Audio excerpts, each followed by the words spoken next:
하루 종일 머피의 법칙과 함께한 그런 날이었어요.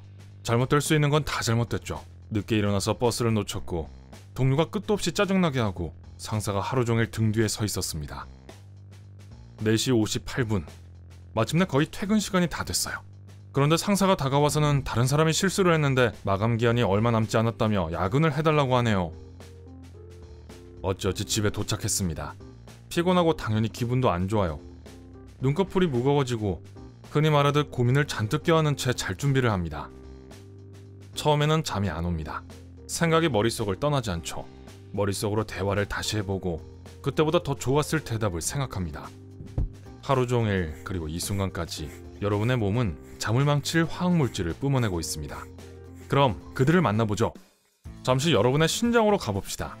위에 노란 모자 같은 거 보이세요? 부신이라는 건데요. 뇌가 스트레스 폭격을 받으면 이 분비선에 명령을 보냅니다.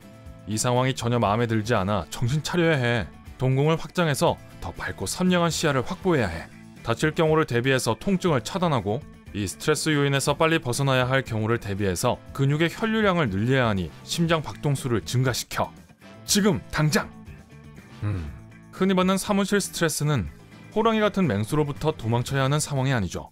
하지만 여러분의 몸은 그걸 모릅니다. 모든 스트레스를 똑같이 취급해요.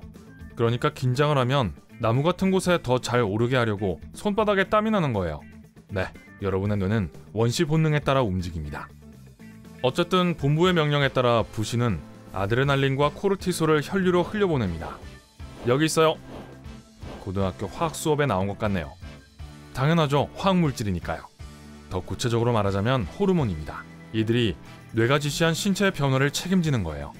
하지만 감정 상태 때문에 만들어지기도 해요.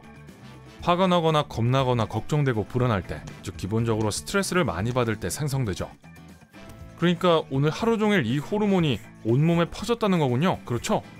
아드레날린 러시는 1시간 정도만 지속됩니다. 지금 이런 끔찍한 날을 보낸 뒤 화가 나서 새벽 1시에 정신이 말똥말똥한 상태로 침대에 누워있게 된 건 코르티솔 때문이에요.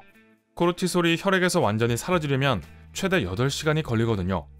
그래서 오후에 긴장하게 되면 잠을 잘 때가 돼도 몸에는 여전히 스트레스 호르몬이 가득한 상태가 됩니다. 결국 잠이 들긴 듭니다. 몸을 재부팅해야 하니까요.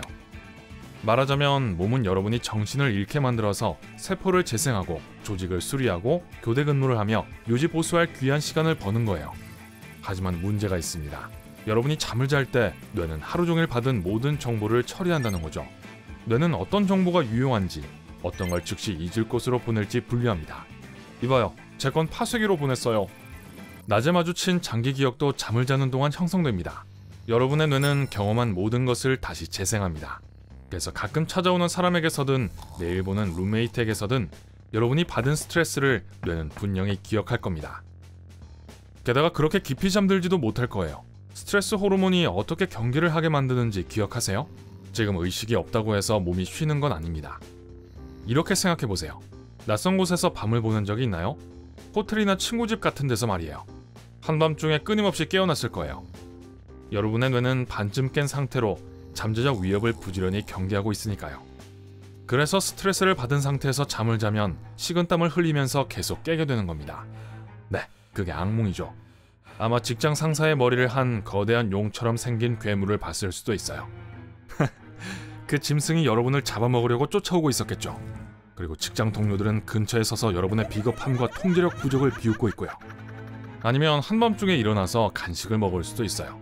스트레스 호르몬은 식욕을 증가시키고 단 음식이나 짠 정크푸드에 대한 갈망을 유발합니다. 맛있는 음식이 도파민 분비를 자극해 기분을 좋게 만들 수 있기 때문이죠. 게다가 여러분의 신체는 호랑이, 아니 직장 상사로부터 도망칠 에너지를 만들기 위해 설탕을 원하게 됩니다. 끊임없이 스트레스를 받는 삶을 사는 것이 실제로 살을 찌게 만드는 이유가 바로 이겁니다. 아드레날린처럼 코르티솔은 몸에 유익한 작용을 많이 합니다. 염분과 수분의 균형을 잡아주고 혈압과 혈당을 조절하며 신진대사도 조절해주죠.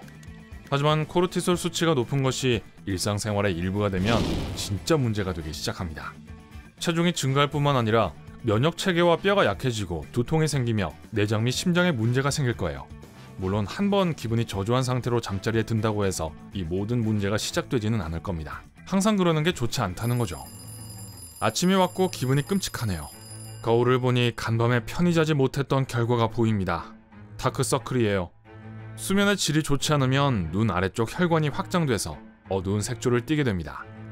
시간이 지나면 아드레날린과 코르티솔이 피부를 탁하게 만들고 주름이 생기고 흰머리가 빨리 생길 수도 있어요.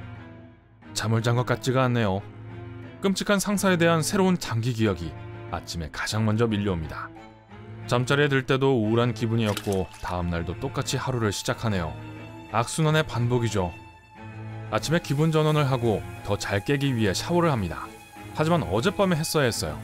저녁 샤워는 근육 이완과 온도 조절에 도움이 됩니다. 밖으로 나오면 몸이 식죠. 이게 잠을 자야 한다는 신호를 몸에 보냅니다. 또 잘 때 무거운 담요를 덮고 잘 수도 있어요. 이불의 압력은 전신 포옹처럼 느껴지죠. 그래서 이렇게 해도 효과가 있습니다. 기분을 좋게 만드는 도파민과 세로토닌 같은 호르몬의 분비를 자극하거든요.